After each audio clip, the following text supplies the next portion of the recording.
So Tim, TMS first, lots of exciting things going on. Still in Q1 of 2025. Oh, we're just killing it. I can't be anything but grateful to my partners, to our team.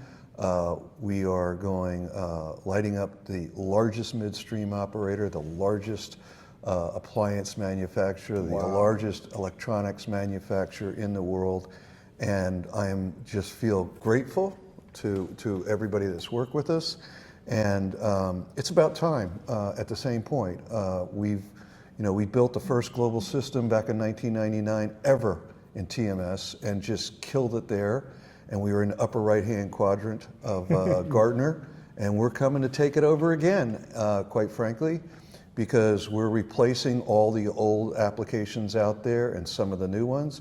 There is no other modern global TMS platform in the world that also handles procurement and visibility very cheaply, and also audit and pay. So a lot of people can do whatever marketing they want to do, but the validation of our customers and the companies that are taking us on now is just huge. Okay, and like just walking in, I know the camera wasn't on yet, you're super excited about feedback you're getting in real time.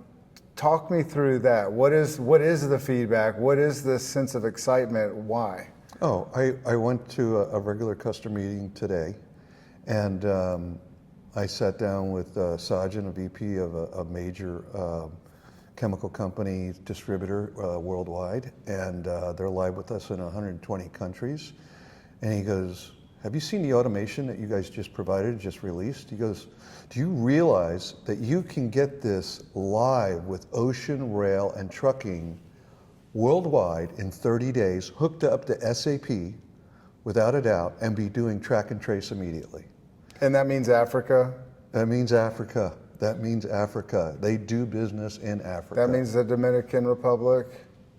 I don't know how many people are doing Dominican Republic, but it certainly means Egypt and things like that, India, China, Thailand, Cambodia, all your major 150 countries that are doing active commerce movement, yes. Okay, and then just because, for the non-technical side, when you say visibility, what do you mean? Oh, that's a good question, because there's a lot of craziness on visibility. Visibility's peaked. There was 2 major suppliers, and the reality is it is an integration platform. Anything else suggesting it's a product is just a fallacy. Every time you go in to do a visibility platform, you have to connect to all those carriers again. You have to use the accounts. Anything else shared by any other company is malarkey. Simple.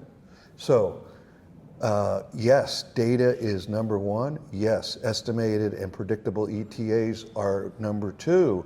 But if you don't have the data from all your carriers, it's going to be worthless. It's not going to be predictable whatsoever. Okay, so when you mentioned... Did you get that? Yeah, we got it. But okay, so you say ETA. Like for me, when I think about the challenges that a lot of the companies I talk to have, it is about timing, it is about being on time, and then there's all these consequences, both financially and in other ways to reputation, for getting it wrong. Right. So what do you mean by ETA? What effect are you having on ETA? I know you obviously can measure it, and you can broadcast it, and you can report it. Right. But what kind of positive effect can you have on it? Oh, well, there's no question about it. If you go back to the traditional automotive model, you're going to shut down a plant, that's going to be your biggest fine, right? So you got to have those ETAs working. And what our system does is it treats every single load like it's an individual customer. You need Jim to know it's 2 hours out, whatever. Oh, we ran into an ambulance, whatever. We have rain here. It's going to keep adjusting that ETA as the data is provided as to what's going on. Some people in the past used to say, oh, but if we monitor everything and we know who has the truck behind and the truck in front, we'll have all the data like Google. No, you won't. So you don't know what happened to that individual vehicle. That's what you got to know if you're not connected to an ELD. I know other visibility providers, they say oh, we give you all real time, but yet they only go to the data provider once a day. Wow. That's not real time. No, that's That is sometime. Yeah, that's sometime. Yeah, sometime. Okay. Yeah. All right. That's so, like a batch process. Okay, so there's these capabilities and the challenges that are real. Obviously, there's a lot of organizations that are, when they're into logistics and whatnot, they kind of know it's the same old bag of problems. Right. So my question to you is as you've gotten more and more feedback, going back to your meeting today, can you walk me through an example of the financial impact or even the time impact? Quantify it for me so that we can understand what the difference is in doing it the way that the world is doing it versus talking to you and exploring this option. Oh, I'll give you a real situation. You have, you're shipping cargo in a container, 40 foot or 53 foot, whatever, high boy, and you have it filled with $5 million worth of chemicals. Well, who thought chemicals were going to be worth $5 million bucks, right? Yeah. Right. It's worth $5 million. You have in all your contracts that you cannot go into the Red Sea. If you are not tracking that ship, and it could be a subcontractor of one of the big boys, and all of a sudden it's coming up through the Red Sea and it starts going down, guess what you have to do next? You have to go out and take a $5 million insurance contract because, first of all, nobody's going to guarantee that's going to get through there. And if, by the way, they are paying kind of like paying somebody off so they do not get shot with a missile on that particular boat, that doesn't add any security to if it gets hit or gets lost going through the Red Sea. And quite frankly, you would have to pay the deliver the $5 million worth of goods or meet that penalty of being late. So it's key. So our customer, as soon as they see it start going down, they take out the $5 million insurance contract, no matter what, even though all their contracts say you cannot go through it. They monitor it to ensure they don't have a $5 million liability hanging out there of goods that are in transit. Okay, so that's similar to the maritime thing that you work on as well. Yeah, exactly. no. Well, that's the thing is getting there on time is everything because when you take the little tiny hits for being late and you add them up through the year, now you have a really big 7 or 8 figure number depending on who you are. Yes. And that was the story. The story is okay. So this little $50,000 or $60,000 penalty might be chump change in the beginning, but when you start adding up all of those nickels, it turns into a really big dollar. Right. Well, I think the point is it does occur. It's not like, oh, it's a rarity. Well, it may be a rarity, but it does occur. And it's things that you would think would not occur because you put in the contract, you feel like you legally covered it. And I'm not making this up because I don't even sell insurance. I'm telling you this is what a customer does, right? It's because true. you've got to do it. Yes. For our audience that don't know what that is, let's just explain it to them. Demurrage and detention are active fees of where a container or, and in case a ship or something like that gets held up and you start taking on those charges. Based upon how you do your contract, you may get certain days for free. Okay, depending on what shipping line you do that, and I'm speaking only where you're moving box containers. But that is the biggest thing everybody wants to watch because if you can have the chain of custody, know when it gets through customs, all the different chain of custodies and where it's sitting, then you can go back and challenge them, which our system does do, and say, no, I'm sorry, it was here. It wasn't where you said it was. It wasn't there for 7 days sitting in your yard. You cannot show me it was there. I can show you a gate in, gate out of when it went in and out of your yard or in and out of the port. So your bill is null and void. Yeah. It's funny because, and I'm going to get to a good point that we're going to revisit this, but when blockchain first came out, people would talk about how that technology could literally have an apple farmer track the apple on where it is on the truck. Is it on the tree? Is it in the warehouse? Is it at Walmart? Where is it? In many ways, when I hear you and listen to some of the benefits of working with TMS first, I feel like it's kind of that. It's like to know from not just where it is, but when it was and and not waiting till tomorrow to figure it out? Well, you bring up a great point because it reminds me of AI right now a little bit too. Blockchain came in and said, oh, we're going to handle all these complicated contracts, and because contracts are so complicated and you can't possibly capture all this stuff, we'll handle it through blockchain specifically because it's so complicated. Wrong. We dropped the full contracts in the TMS platform. It captures all the data around what's in that contract to make sure that you're not subject to certain penalties like detention, demurrage, and everything else. That's all in there, and it's all in the system, and it gets captured through the audit and pay side of it in every single system we do to avoid those extra things. It's kind of like, I'm sorry I brought up AI. I love AI. We've been working with it for 5 years, but all the new AI that the vendors are claiming, 90% of it isn't AI. It's automation actually we did 9 years ago. So that just means you're not on a modern system today and you don't realize you could have all this automation in your new system like ours without even doing AI. So I always get all this, customer will say, or I'm talking to a new potential client and they go, so what do you think of AI? I go, well, I love AI, but the reality is you can do what? You're going to do ChatGPT for 1 to 5 contracts maybe, and your legal department is going to let you like have 10 carrier contracts out there? I don't think it's going to happen. You're going to have somewhere between 1 and 5, and after you do that, you're kind of done with ChatGPT from a content standpoint. But we can use it to identify things in post-audit. Of what information's there and what information's not there. But I will give you another funny thing. Yes, we'll use it in customs filings, but the US government is using AI already. It's still backing up customs. We just did the first big event of the year right after the inauguration of President Trump down in Mexico, in Polanco, in Mexico City, and also in congratulations, by the way. I watched you on LinkedIn, and just to see the impressions that made and the connectivity that it had. For me, just being someone who's more on the observing side, I'm like, wow, that's pretty incredible. We got slammed with 25,000 hits just for the one thing, so it was like great. But I think the most important thing that came out of there that everybody realizes in supply chain, that really the Mexican companies and the US economies, both of our economies, are going to be the leaders in the next 4 years. The Mexican companies that are manufacturing good and replacing China goods, they're going to kill it, right? The problem still exists when we had the managing director of MSC and other leading executives on panels, is the problem still remains in customs.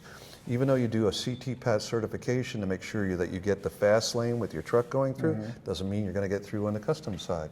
So we've created systems with AI to identify that everything is correct as you're doing the filing, because there's always something that gets missed. We've been doing this for over 25 years, and you would think we would have had it down by then. We would have thought we had it done 25 years ago. Nope. There's still a lot of mistakes that happen that will cause you to get held up in customs or post. Wow. Okay. So. Love that. And I want to shift gears back to something that it reminds me. There's just a couple things I'm thinking about.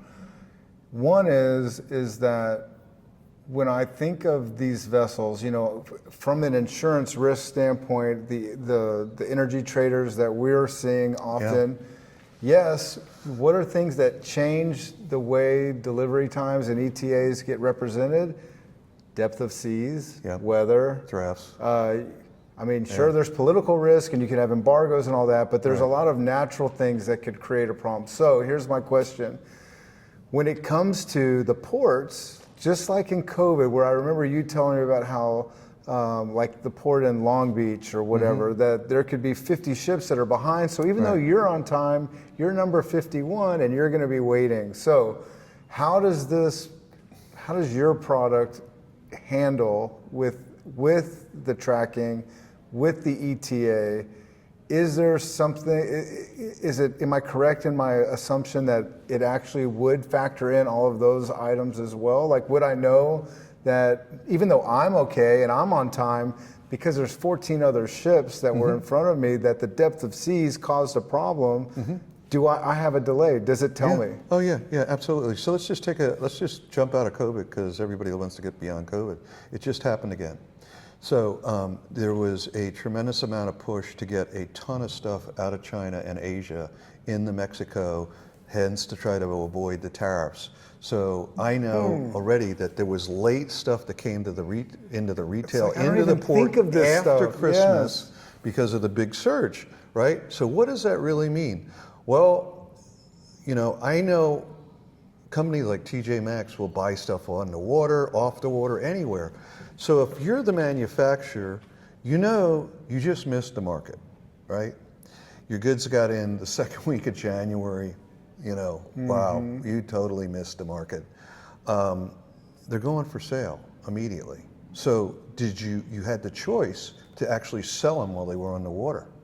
If you wanted to sell them then, if you wanted to blow out some.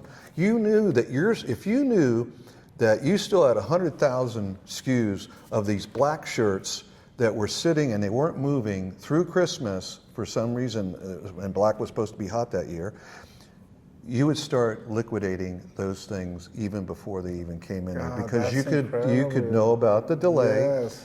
And it could be with MSC, it could be with Maersk, any major shipping line, and I would still be picking up that data. Wow. And then I would know, even still, if it was that backed up sitting in the port, how long had it been sitting in customs?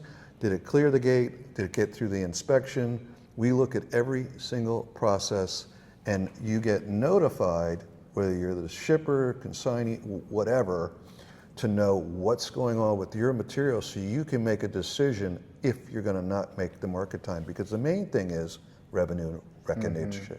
And I gotta just say, like, it's funny because a lot of the people you work with, and I mean, we're all in arm's reach of, there's so much alignment between just being in the industry, supply chain, obviously, just from the standpoint of working with distributors, all of that. So it's interesting, because when you mention how the tariffs created like this smorgasbord of problems where people are all trying to get it in before the deadline. These are things that a lot of people don't consider, because it doesn't affect them, but supply chain has to think of it. We're changing lanes right now on a regular basis. Even 2 weeks before the election, people were already making a decision about that they thought Trump was going to come in, and they started having nightly calls globally about what they're going to do about tariffs. I'm quite aware of companies that make clothing, and some of them are in upwards of 60% as their average increase in tariffs. Well, that's at the wholesale level, but they can't quickly say, hey, I'm going to go make it in Mexico. But I can tell you, in Mexico in particular, we saw a cosmetics company already switch glass manufacturers away from China into a Mexican manufacturer, and vice versa. And you're going to continue to see that. That's neat. Because the reality is, the temporary thing going on with the tariffs between, call it Mexico, and really the US has to do with getting rid of the fentanyl, getting rid of the immigration, and the child sex trafficking and all that stuff getting shut down, and this is the leverage he's using. But long term, we're not going to be anything but very close friends of Mexico. I am convinced of it. Okay, I like that. That's a nice forecast, and we will watch, right? We first got in the room, you had mentioned that you had this customer that's going, the onboarding time and the speed of just being able to leverage this tool is such a big deal. Before we close it out and all that, walk me through that. Like, why is TMS first ability to bring people up to speed and using it so quickly is such a differentiator? Right. 25 years of knowing process and requirements of each industry vertical and being number one or number two in every vertical allows you to build the appropriate platforms correctly for a customer and evolved into today's. That includes D2C, B2B, everything you can think of. So when a customer comes to you and says, hey, you can take this thing live in 30 days and be live on SAP, and you can be live on the ocean side of business. We know it. We've done it.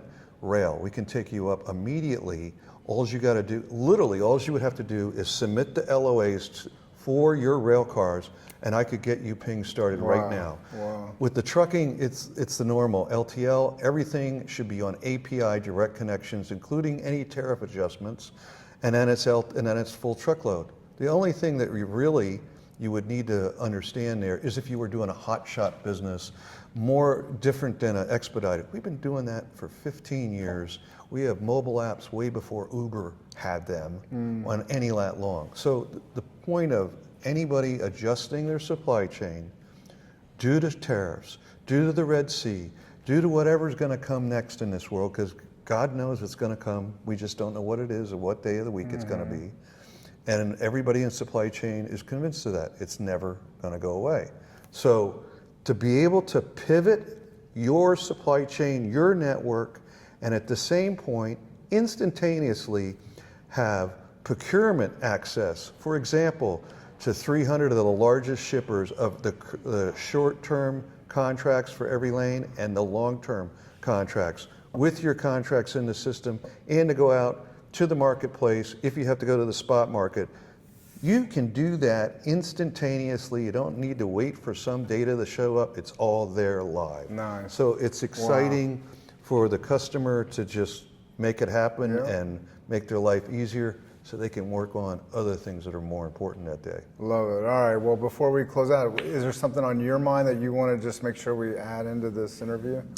I just want to say one thing. The best part of my day is after we do the hard work is to go out and raise money and raise awareness in the fight of sex trafficking and forced sex trafficking out there. When you have children, and we saved 27 kids this past year in Houston from sex trafficking, and you got 79,000 a year just on the kids side. We're not even talking about the adult.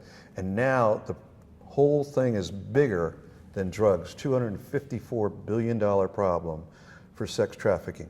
Join us. We have 4,000 people going to 1 million in the fight here to make a better life for your children, mine, and everyone else. Thank you. Man, that's powerful. And I do want to tell you guys that if you don't know Tim Sensenig, if you have not learned about Redeem and RedM, I'll make sure I link all that stuff. These guys, and I mean that by David Reed from NOV, Jason Duff, Tim here.